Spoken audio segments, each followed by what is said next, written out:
안녕하세요. 안녕하세요. 네, 반갑습니다. 그동안 날씨가 많이 따뜻했는데 밖에 날씨가 심상치 않아요. 굉장히 추워진 것 같습니다. 자리에 좀 앉아주시기 바랍니다.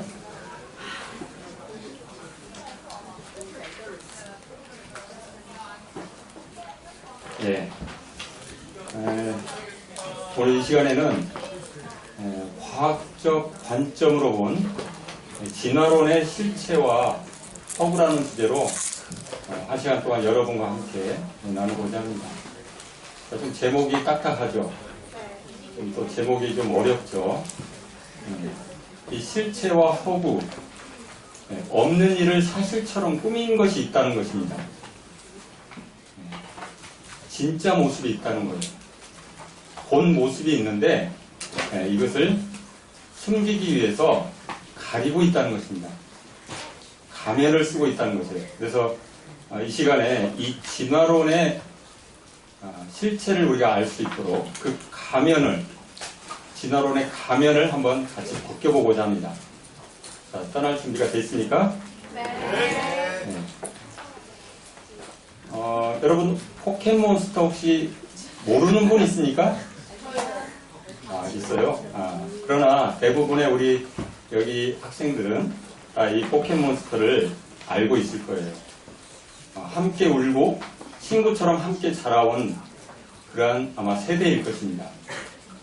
자, 포켓몬스터 백과사전을 보면 피츄가 진화되어 뭐가 됩니까? 예, 잘하네요. 자, 그러면 피카츄가 진화되면 또 뭐가 됩니까? 라이츄. 예, 그렇습니다. 맞습니다. 라이츄가 진화되면 또 뭐가 됩니까? 없어요. 예. 또 뭐 파이리가 있는데 이거 또 다른 진화죠? 자, 제가 방금 이야기했던 그 말 중에 자주 쓴 단어가 있어요. 그게 뭡니까? 진화. 예. 피츄가 과연 이 라이츄가 되는 이 과정이 진화가 맞을까요? 자, 올챙이가 성장하면 뭐가 됩니까? 개구리가 되죠. 대답을 잘하니까 너무 제가 흥이 나는 것 같아요. 자, 올챙이가 진화되어 개구리가 되는 것입니까? 예, 아닙니다. 생물학적으로 이것을 뭐라고 하냐면 변태라고 합니다. 성장하면서 그 형태가 변한다 해서, 형태가 바뀐다 해서 그것을 변태라고 해요. 좀 변태라고 하니까 벌써 뭐 이상한 단어를 쓴다 이렇게 하시겠지만 이게 생물학적 용어입니다. 피츄가 진화되어 피카츄가 되는 것이 아니고, 또 피츄가 변태되어 뭐가 되는 것입니까? 피카츄가 되는 거예요. 자, 또 피카츄가 변태되어 뭐가 됩니까? 라이츄가 되는 것입니다. 근데 사단은 이 변태라는 단어 대신에 진화라는 단어를 사용함으로써 말을 배우는 여러분들에게 모든 것이 마치 진화의 산물인 것처럼 그렇게 여러분 마음에 심어주었던 것이에요. 여러분은 세뇌당한 것입니다. 자, 우리가 그러다가 여러분들이 학교에 들어가면 이제 과학 시간을 통해서 마치 이 진화가 과학적으로 증명된 사실처럼 그 증거들을 하나씩 체계적으로 여러분들이 배우기 시작합니다. 자, 과연 여러분이 배우고 있는 이 진화가 정말 과학적으로 증명된 사실일까요? 이 그림은 오늘날 우리 학교 교육의 현실을 잘 보여주는 그림입니다.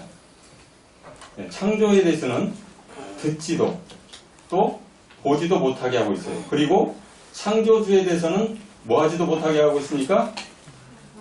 말하지도 못하게 하고 있습니다.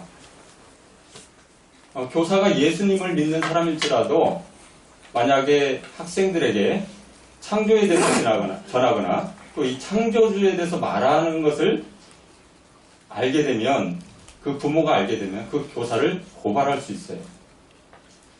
오늘날 학교 교육에서 생명의 기원에 대해서는 오직 진화론만 가르칠 수 있습니다. 이 생명의 기원에 대해서는 많은 이론들이 있는데 크게 창조와 진화론으로 압축할 수 있습니다. 창조는 무엇입니까? 설명할 수 있습니까? 네, 설명할 수 있습니다. 하나님께서 우주 만물을 설계해서 만드셨고 사람을 하나님의 형상을 닮은 존귀한 존재로 하나님께서 우리를 만드셨죠. 반면 진화론은 물질에서 오랜 시간 그리고 우연한 기회에 그것이 생명체로 진화되었고 또 돌연변이와 자연 선택을 거쳐서 점점 더 고등하고 점점 더 복잡한 생명체로 진화해오다가 이렇게 사람으로 진화되었다 이렇게 주장하는 이론입니다. 자, 결국 인간도 물질로부터 진화되어 온 사물이고 여러 동물 중에 조금 더 고등한 동물에 불과하다는 것입니다. 자, 여러분은 창조를 믿습니까? 아니면 진화를 믿습니까? 여러분 마음속에 깊이 한번 생각해 보시기 바랍니다. 자, 내가 무엇을 믿느냐 그것도 중요하지만 더 중요한 것은 내가 믿는 것이 사실이냐는 것입니다. 우리는 증거를 통해서 확증하는 것이 중요합니다. 생명의 기원에 대해서 일반인들이 오해하는 것이 있습니다. 진화는 어떤 책에서 가르칩니까? 네, 과학책에서 가르치죠. 그래서 과학적으로 증명된 사실이라고 오해합니다. 자, 창조는 어디서 가르칩니까? 성경에서 가르칩니다. 그래서 성경책에서 가르치기 때문에 믿음이 필요하다 이렇게 생각을 하죠. 그래서 대부분의 사람들은 과학적인 증거는 진화론을 더 지지하기 때문에 창조를 믿는 것은 비과학적이고 비합리적이라고 이렇게 생각하는 경향이 있습니다. 자, 과연 이것이 정말 진실일까요? 아니면 허구일까요? 자, 지금부터 실제 진화가 일어났다고 하면서 이 진화론자들이 제시하는, 누가 제시한다고요? 진화론자들이 제시하는 과학적인 증거들을 한번 몇 가지 한번 살펴보겠습니다. 자, 이 그림을 생물의 개통수라고 합니다. 진화론자들은 이 그림대로 모든 생물은 공통의 조상으로부터 진화해 왔다고 주장합니다. 처음 어떤 물질에서 우연히 최초의 생명체가 발생했고 이 최초의 생명체로부터 오늘날 모든 생물과 동물로 진화해 왔을 것이다 이렇게 주장하는 것입니다. 자, 그 증거로 진화론자인 해켈의 진화 재현설을 말하고 있어요. 자, 여기 보이는 이 그림에서 어류, 양서류, 파충류, 조류, 포유류를 제시하고 있습니다. 이 동물들은 다 척추를 가지고 있어요. 그래서 척추동물이라고 합니다. 자, 정자와 난자가 만나면 뭐가 일어나기 시작하죠? 뭐가 일어납니까? 네, 수정이 일어납니다. 수정이. 그리고 그때부터 세포 분열이 일어나기 시작하죠. 자, 이것을 배아라고도 하고 또 배라고도 합니다. 해켈은 이 척추동물의 이 최초 배아를 살펴본 것이에요. 그리고 관찰한 것을 그대로 그려놓은 것입니다. 뭐 해놨다고요? 그려놓은 것이에요. 이 최초의 배아의 모습을 여러분들이 보시면 어떻습니까? 닮았습니까? 닮지 않았습니까? 닮았어요. 닮아도 어떻게 닮았어요?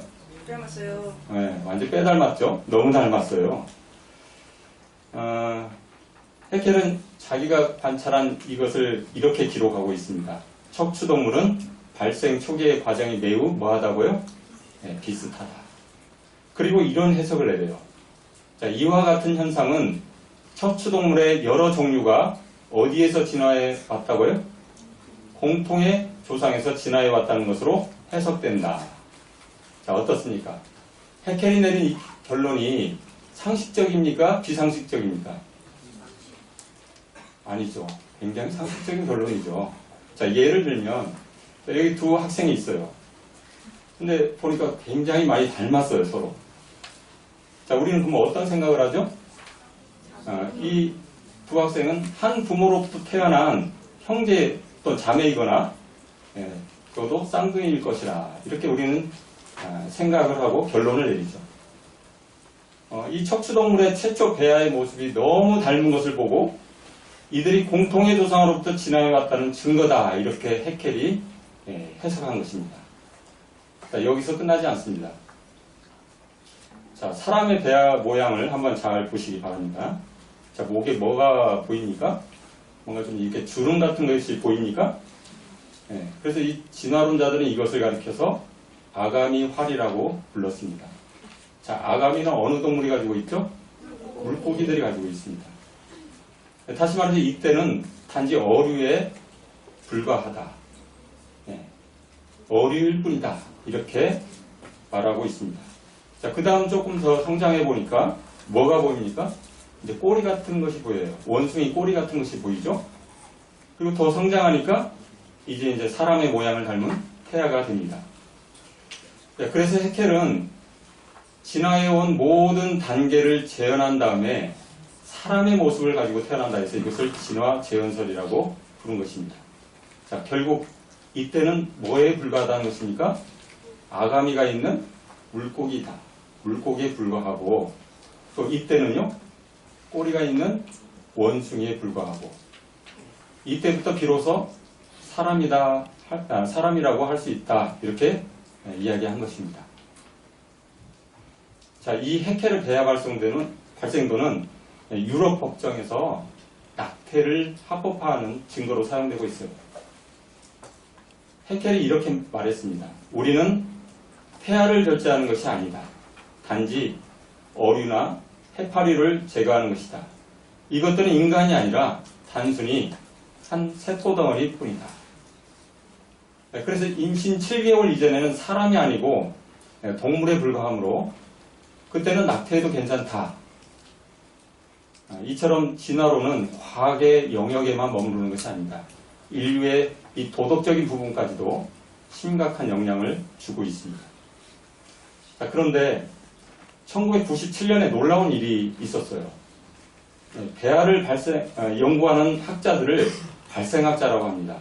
근데 그 발생학자 중에 리차드슨이라는 사람이 있었는데, 자, 지금은 배아 현미경이 개발이 되어가지고 이 배아를 희생시키지 않고도 배아를 아주 정확하게 촬영할 수 있어요. 배아 현미경으로 촬영한 결과 아주 놀라운 사실을 발견합니다. 자, 해켈이 그린 그림하고 실제 촬영한 이 배아의 모양이 달라도 어떻습니까? 다릅니까? 아니면 같습니까? 너무 다른 것을 발견한 거예요. 자, 이 위에 있는 그림이 해켈이 그린 그림입니다. 이것을 논문에 발표했던 것이죠. 그리고 밑에 있는 그림이 실제 촬영한 배아 사진입니다. 자, 물고기 배아가 닮았습니까? 닮았어요? 아니요, 닮지 않았습니다. 또 도롱뇽 배아는 닮았습니까? 예, 이 배불뚝이를 배를 완전히 수술해서 제거해 버렸네요. 자, 병아리 배아는 닮았습니까? 예, 끝부분에 꼬리 형태가 없어요. 그런데 그 유사성을 강조하기 위해서 일부러 꼬리 부분을 추가한 것입니다. 자, 사람의 배아는 닮았습니까? 예, 그 안에 있는 것들을 전부 긁어내 버렸죠. 자, 리차드슨이 발견한 것이 무엇입니까? 바로 진화론자 해켈이 제시했던 이 척추 동물들의 최초 배아의 모습은 삭제되고 추가된, 그야말로 날조된 증거인 것을 밝혀낸 것이에요. 그야말로 요즘 우리 젊은 친구들이 그림을 막 변형시키죠. 원래 그림을 뽀샵 처리한 것입니다. 진화론자 중 하버드대 교수인 이 스테판 굴드라는 사람이 학회에서 이렇게 밝혔습니다. 우리는 한 세기 동안 그렇게 많은 교과서에서 이 그림을 지속적으로 사용해온 그 무심함에 대해 경악을 금치 못하고 부끄러워해야 한다. 자, 여기 앞에 있는 이 우리는 누구입니까? 진화론자들 자기 자신을 말하고 있습니다. 그리고 이 조작된 그림이 1997년에 사이언스지라는 유명한 과학 잡지에 실렸습니다. 거기에서 이런 결론을 이렇게 내리고 있습니다.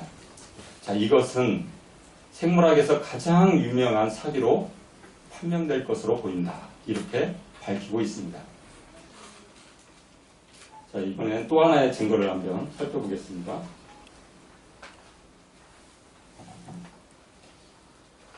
자, 오랜 시간이 지나면서 우연히 그리고 물질이 화학 반응을 일으켜가지고 어떻게 최초의 생명체로 진화되어 가느냐 이것을 화학 진화라고 합니다. 어떤 진화요? 네, 화학 진화라고 합니다. 이 화학 진화에 대한 증거로 스탠리 밀러의 실험을 들고 있습니다. 이 박스에 있는 내용이 바로 여러분 과학 교과서에 실려 있는 내용을 그대로 스캔한 것이에요. 자, 이 문장 중에 잘못된 내용 두 가지가 있습니다. 원시대기에 존재했을 것으로 예상되는 간단한 물질에서 뭐가 생겼다라고 이야기합니까? 아미노산이 생겼다.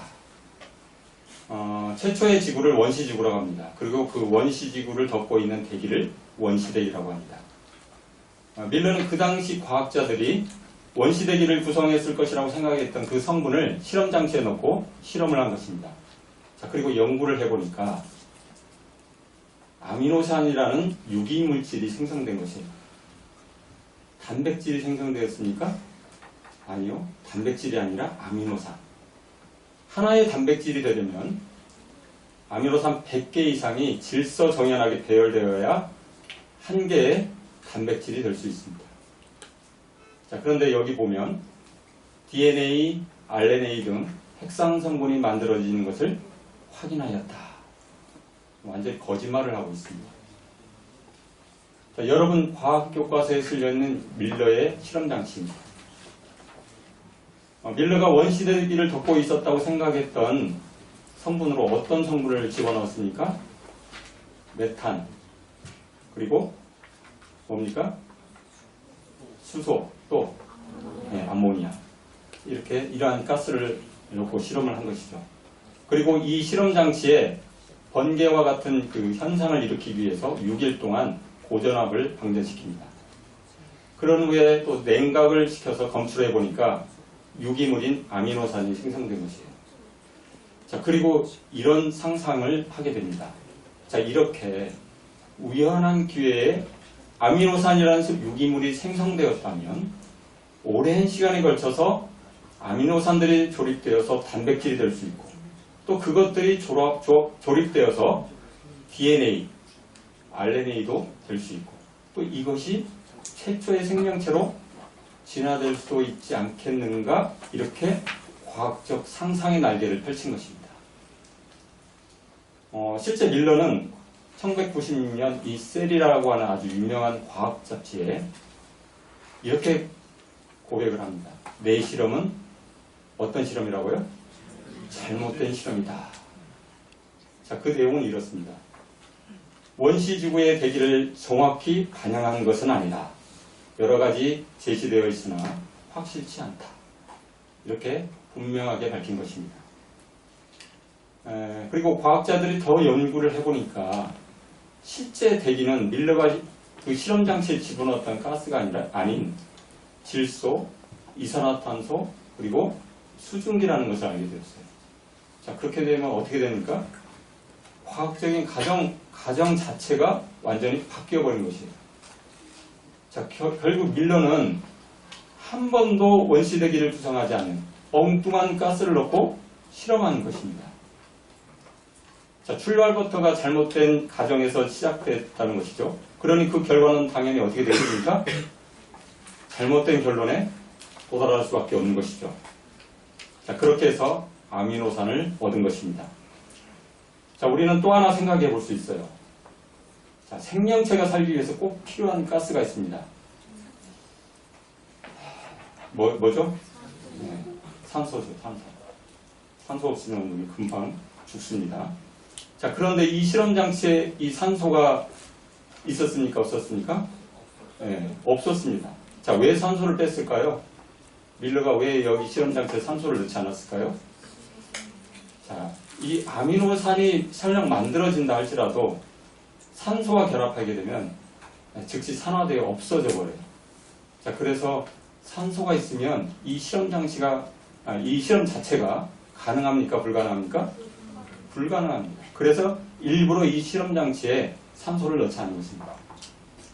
밀러는 이렇게 이야기합니다. 산소가 없을 것으로 생각되지만 지구 초기 암석에서는 산소가 어떻게 존재하고 있음을 확인하였다고 합니까? 충분히. 그리고 실제 지질학자들의 연구 결과 지구 초기 암석에 산소가 있는 대기 환경이었을 것이라고 그 증거들을 나타내고 있습니다. 자, 그 다음 또 교과서에서 밝히지 않는 것이 또 하나 있어요.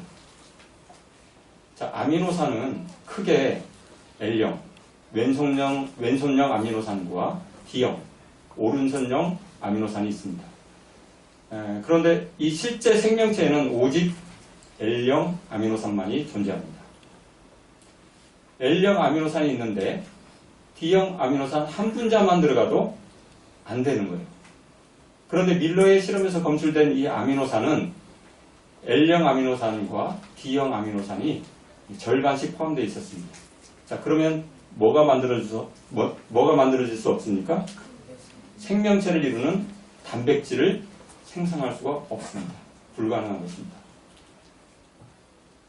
진화론자들은 자신들이 설명할 수 없는 것들은 아예 그냥 교과서에서 의도적으로 빼버리신 것이에요. 자, 그러면 현재 원시대기 가설인 아까 세 가지 가스, 이산화탄소, 질소, 수증기 이 세 가지를 과연 밀러 실험장치에 집어넣으면 그러면 아미노산을 생성할 수 있을까요? 네, 얻을 수 없습니다.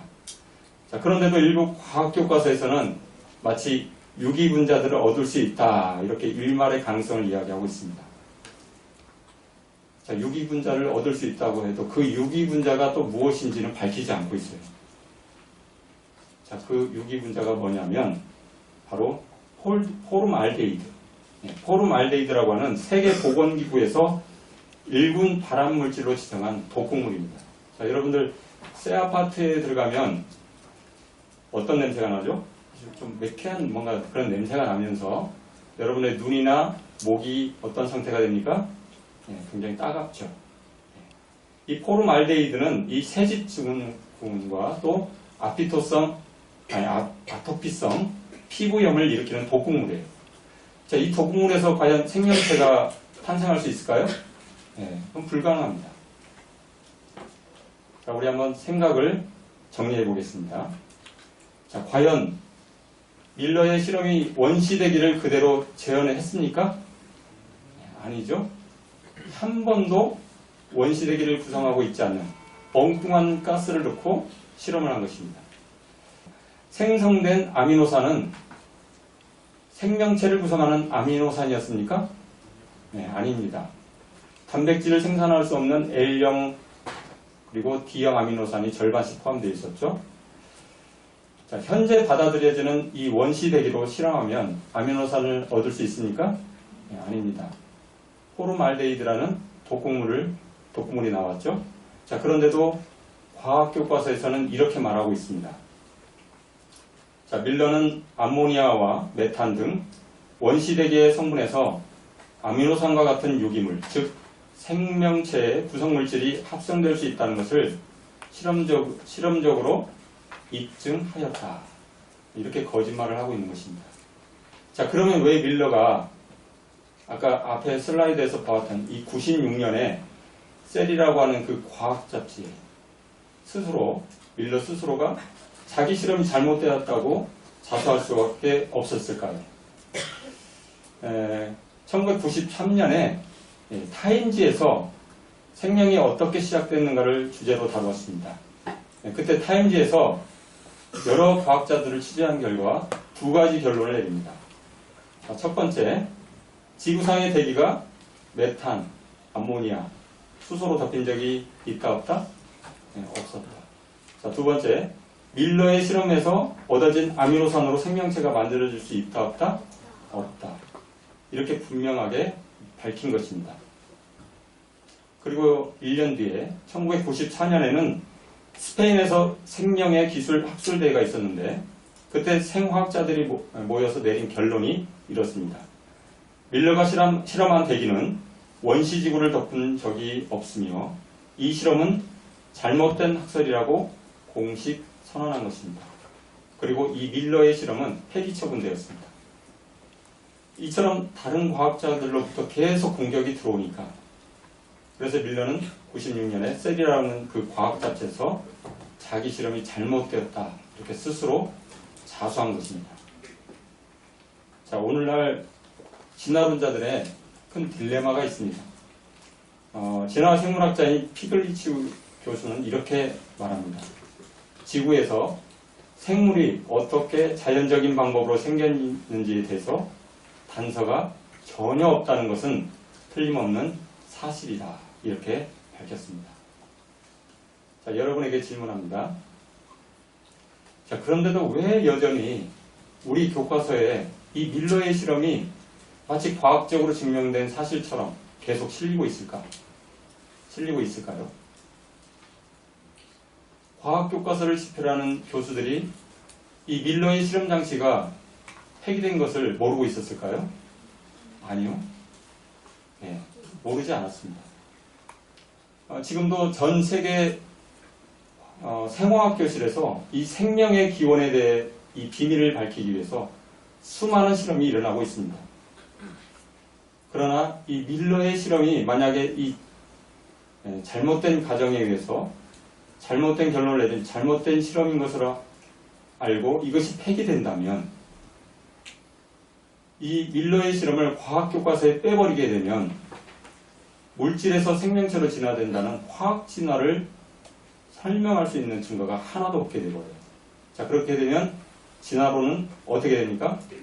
그 기초가 무너지게 되는 것입니다. 그래서 거짓 증거인지도 알면서도 계속 이 밀러의 실험을 과학 교과서에 싣고 있는 것입니다.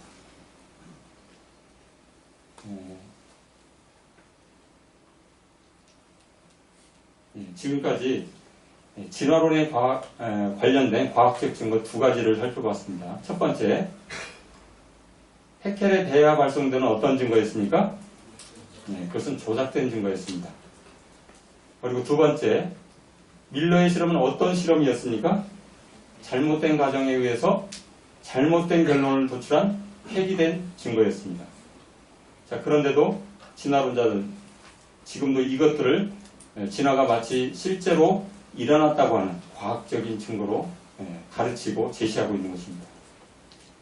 자, 우리 한번 또 다른 증거를 한번 살펴보겠습니다.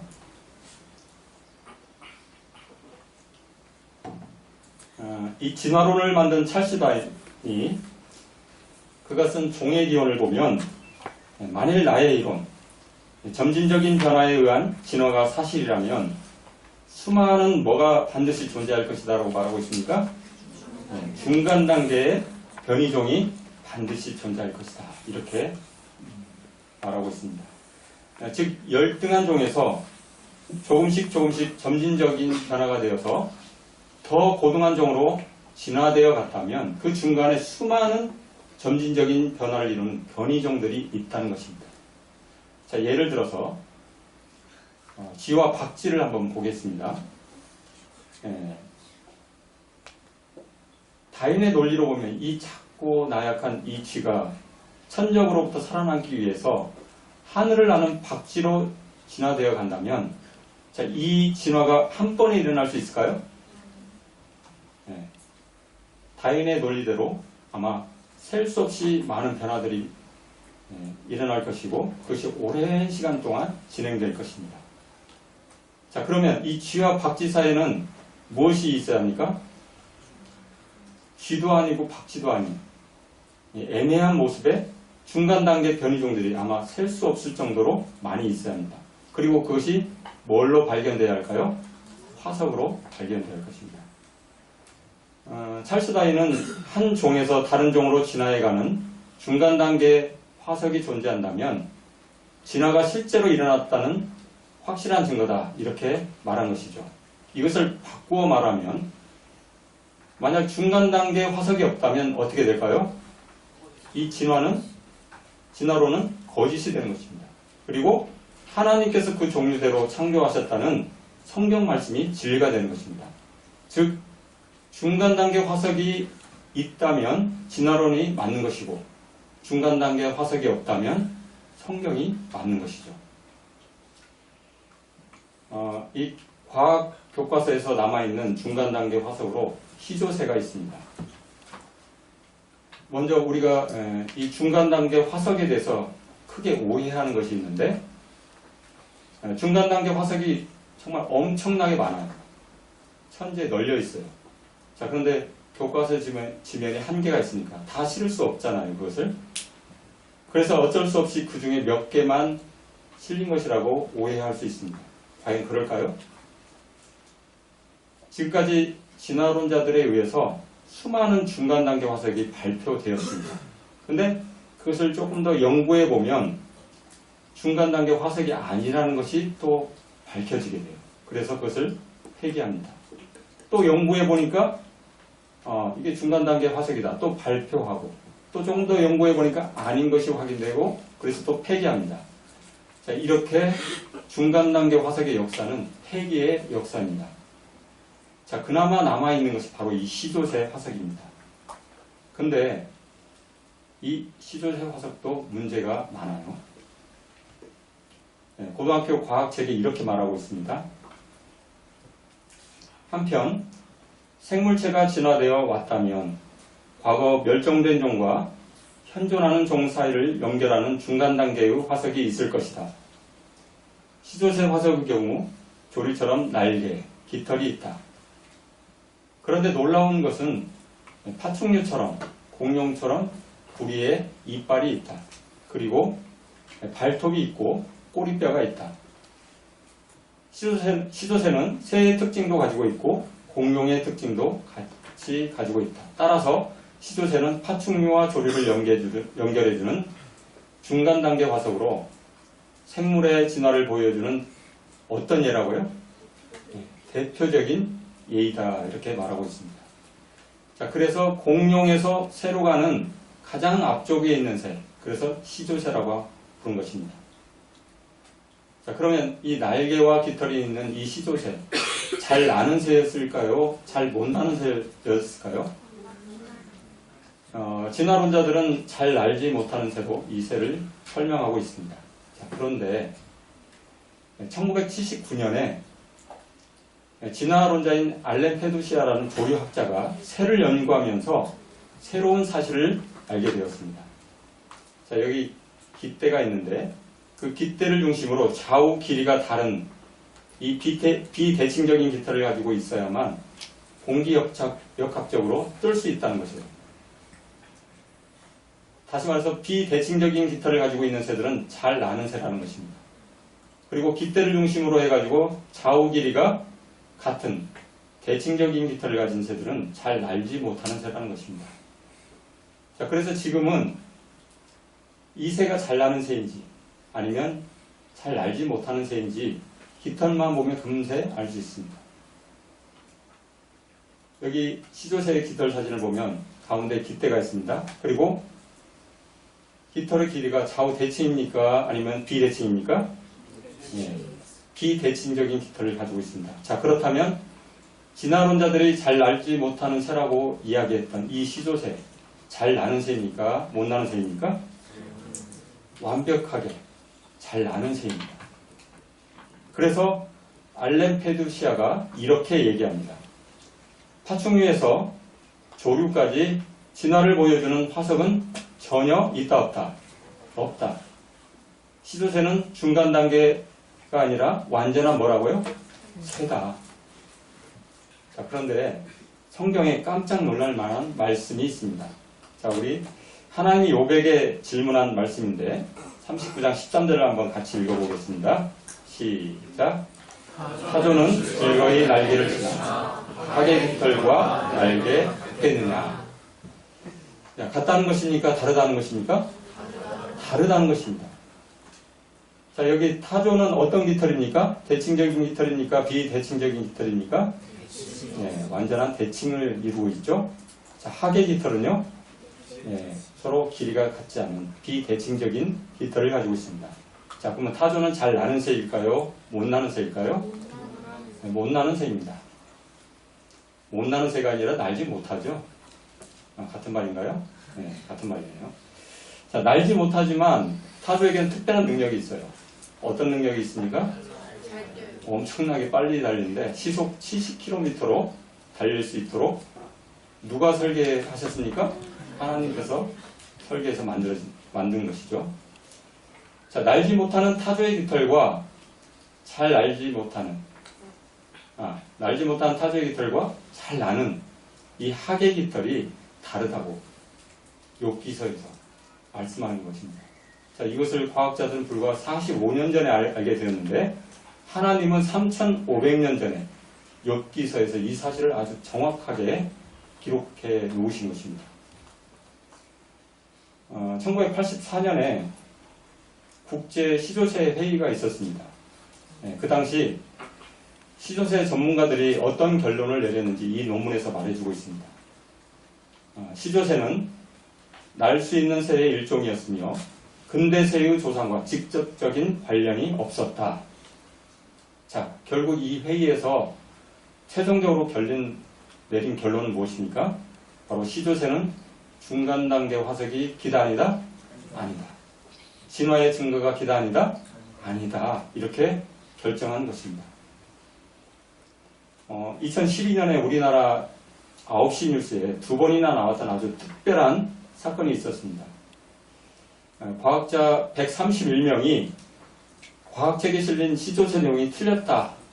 시조새는 중간 단계의 화석이 아니다. 이렇게 우리나라 교과부에 청원을 했습니다. 자, 이것이 그 당시 청원서를 냈던 겉장입니다. 그 당시 고등학교 과학교과서를 집필하는 출판사가 7곳이 있었는데 교과부 공무원이 이 시조새에 대해서 잘 아는 사람이었을까요? 전문가가 아니었어요. 그래서 이 청원서를 싹 복사를 해가지고 이 출판사 7곳에 이렇게 보냈습니다. 왜 보냈을까요? 당신네들이, 나는 잘 몰라요.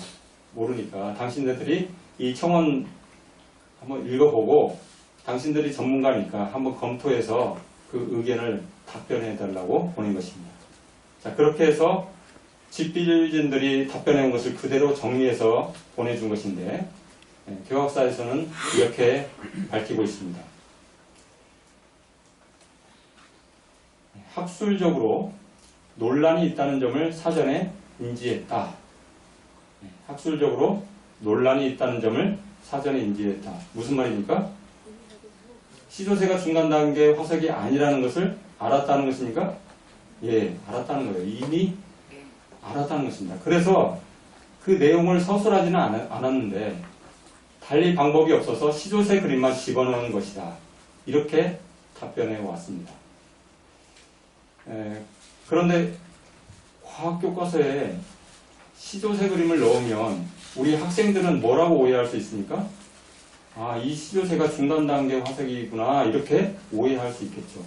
그래서 이렇게 답변합니다. 이와 같은 청원이 제기된 상황에서 그림을 뭐 할 예정이라고요? 삭제할 예정이다. 이렇게 답변해 온 것입니다. 그 다음 교사용 지도서에도 이렇게 바꾸겠다고 합니다. 오늘날 대부분의 학자는 시조새가 더 이상 파충류, 공룡과 조류의 중간종이 아니라는 데에는 의견의 일치를 보고 있다. 자, 이런 내용을 넣겠다는 것입니다. 그리고 금성출판사, 다른 출판사, 천재교육, 또 상상아카데미에서도 삭제할 예정이다. 이렇게 답변을 해왔습니다. 7개 출판사 중에 6개 출판사에서 삭제를 결정했습니다. 그리고 한 곳만 좀 더 지켜보겠다. 이렇게 답변해 온 것입니다.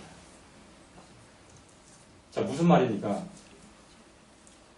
과학교과서를 집필하는 사람들이 시조새가 중간 단계 화석이라는 것을 알았습니까? 몰랐습니까? 알고 있었어요. 자, 그런데 왜 알면서도 과학교과서에 계속 실었을까요? 진화론이 진짜 맞다면 중간 단계 화석이 얼마나 많아야 할까요? 엄청나게 많아야 할 것입니다. 그러나 그동안 중간 단계 화석이라고 제시했던 것들이 전부 폐기된 것입니다. 이제 이 시조새 외에는 더 이상 실을 것이 없어요. 그래서 논쟁이 있는 것은 아니지만 어쩔 수 없이 계속해서 이 시조새 그림을 줄기차게 심고 있는 것입니다. 자, 다른 과학 잡지에서도 이렇게 얘기합니다. 고생물학은 진화를 한눈에 볼 수 있다고 굳게 믿음에도 불구하고 진화론자들에게는 치명적이고 결정적인 어려움을 제공하고 있는 사실이다. 즉, 고생물학은 그 중간 간격을 채우는 화석의 부재를 증가하고 있다. 무슨 말입니까? 진화가 사실로 입증되려면 수많은 중간 단계 화석이 가득 차고 넘쳐야 합니다. 그렇죠? 그런데 고생물학은 중간 단계 화석을 하나도 제시할 수 없다는 것이에요. 자, 이것이 누가 이야기하는 것이냐면 진화론자들이 스스로 이야기하는 것입니다. 자, 우리 마지막으로 인류 진화 단계 중 진화론자들이 제시하는 중간 단계 화석을 하나만 더 한번 살펴보겠습니다. 중학교 3학년 과학책에 보면 오늘날 사람으로 어떻게 진화되어 왔는지 그 진화의 과정을 설명해주고 있습니다. 오스트랄로피테쿠스에서 호모 에렉투스로 진화되었고 또 네안데르탈린, 호모 사피엔스를 거쳐서 오늘날 현생 인류로 진화했다고 이렇게 가르칩니다. 그리고 현재 인간도 계속해서 진화의 단계를 가고 있다는 것입니다. 자, 인간도 그냥 동물로부터 진화해요. 좀 더 고등한 동물에 불과하다는 것이죠. 오늘은 이 인류 진화 증거 중 네안데르탈린에 대해서 한번 살펴보겠습니다. 독일의 네안데르 계곡에서 발견됐다 해서 네안데르탈린이라고 명칭했습니다. 처음에 사람들은 이 네안데르탈린을 원숭이와 같은 외모로 그렸어요. 근데 더 많이 연구를 해보니까 네안데르탈린 그 화석이 계속 발견되면서 그 내용량을 보니까 그 내용량이 인간의 평균 용량보다 조금 더 크다는 것을 알게 되었습니다. 그래서 이제 그림을 재조정하게 됩니다. 자, 이 그림을 보면 어떻습니까? 중간 단계 유인원 같습니까? 아니면 사람 같습니까? 완벽한 사람 같죠? 아니요, 완벽한 사람입니다. 자, 네안데르탈린에 관해 연구가 더 진행되면서 보니까 그들은 뭘 사용했습니까? 장신구, 또 바늘을 사용했고, 또 뭘 사용했습니까? 악기를 사용했어요. 또 화려한 동굴 벽화, 예술품을 남겼습니다. 또 언어를 사용했습니다. 또 사람이 죽으면 그 시신을 매장했어요. 자, 오늘날 우리와 같은 문화입니까? 다른 문화입니까? 완전히 같은 문화를 가지고 살았던 사람입니다. 자, 이것은 네안데르탈린이 사용했던 필인데요. 자, 이 필을 연구한 과학자가 이렇게 얘기합니다. 이러한 세 개의 음표는 틀림없이 오는계적 표현이며 따라서 현대음악에서 사용하는 것과 거의 일치한다. 이런 결론을 내립니다. 또한 여기 옆에 보면 네안데르탈린이 사용했던 이 바늘을 지금 발견됐는데, 자, 바늘을 사용했다는 것은 무엇을 꼬매 입었다는 것을 알 수 있습니까? 동물들이 옷을 꼬매 입을 수 있나요? 1991년에 내추럴 히스토리에 실린 논문에서 이렇게 말합니다. 보행상, 활동상, 지적 언어 능력상으로 볼 때 네안데르탈린이 현대인보다 열등하다는 어떤 결과도 얻을 수 없었다. 이렇게 말하고 있습니다. 자, 결국 네안데르탈린은 인간이 완벽한 인간이었다는 것을 그 연구 결과들이 우리에게 알려주고 있는 것입니다. 1993년에 있었던 유명한 진화론자인 로저 루인 박사가 쓴 논문에 이렇게 말합니다. 만일 당신이 네안데르탈린 화석 인류가 손으로 만든 것을 보면 미숙하다거나 원시적인 것으로 여길 수가 없을 것이다. 이렇게 말하고 있습니다. 자, 이것이 아주 잘 보존된 네안데르탈린의 머리뼈입니다. 자, 사람의 머리뼈와 완벽하게 같습니다. 여기 보면 이 눈두덩이가 조금 튀어나와 있죠? 저도 좀 이렇게 튀어나와 있는 편인데, 자, 그들 대부분 발견된, 이 화석이 발견된 곳을 보면 추운 북유럽에서 발견됩니다. 이 추운 곳에서 사는 사람들은 이 양미간을 굉장히 이렇게 근육 수축을 많이 해요. 그래서 눈 두덩이가 이렇게 좀 더 튀어나온 것입니다. 자, 여기 옆에 있는 이 사진을 보면 이 사진은 뭐냐면 네안데르탈린 마네킹입니다. 자, 이것이 인간의 중간 단계의 화석입니까? 아니면 인간입니까? 네, 완벽한 인간이었어요. 이 강의실에도 좀 닮으신 분이 좀 있는데 완벽한 인간입니다. 웃고 계시는데요. 자, 이 사진은 독일 네안데르탈린 박물관에 전시되어 있는 네안데르탈린 마네킹이에요.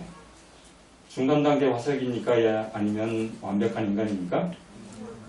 만약 이 마네킹을 보고 이거 중간 단계 화석이라고 한다면 저기 아마존 원시림에 지금도 살고 있는 그 원주민들을 보고 또 아프리카 흑인들 또 북극에 사는 에스키모인들 보고 그들도 중간 단계 인류라고 말할 수 있을 것입니다.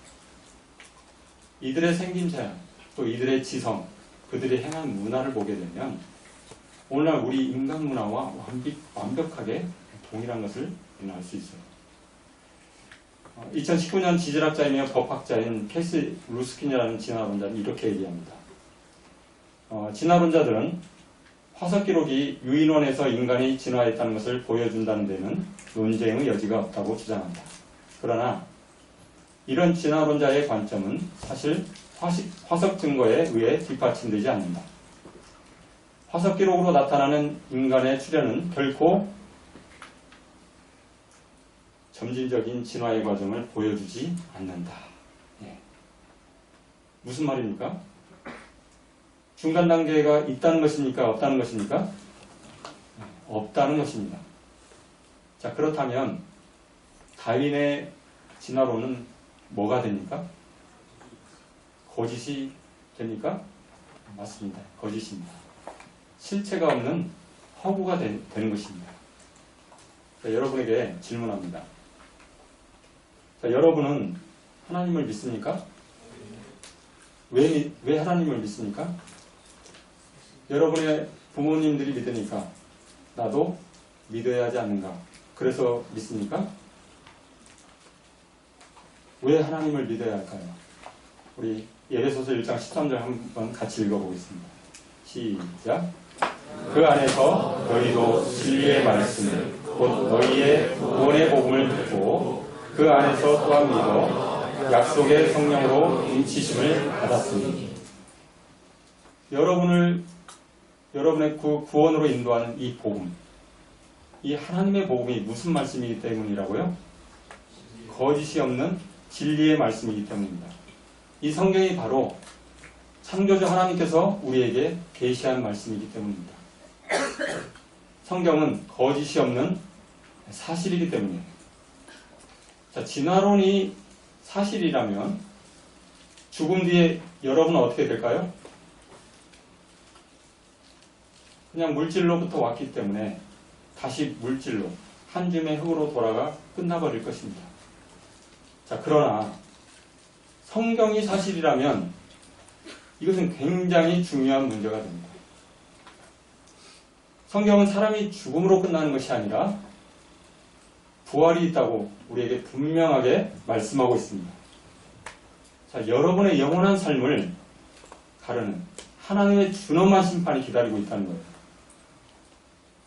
영원한 천국이 있다면 영원한 지옥이 있습니다. 영원한 미래가 여러분에게 달려있는 것입니다. 까짓거 그냥 살다가 죽으면 그만이지.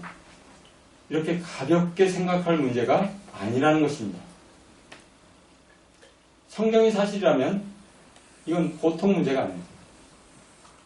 자, 그러므로 우리는 성경이 정말 사실인지, 성경이 과연 무엇을 말하고 있는지, 이번 캠프를 통해서 여기에 참석한 모든 여러분들이 진지하게 생각해보는 그러한 시간이 되시길 바라면서 이번 강의를 마치고자 합니다. 감사합니다.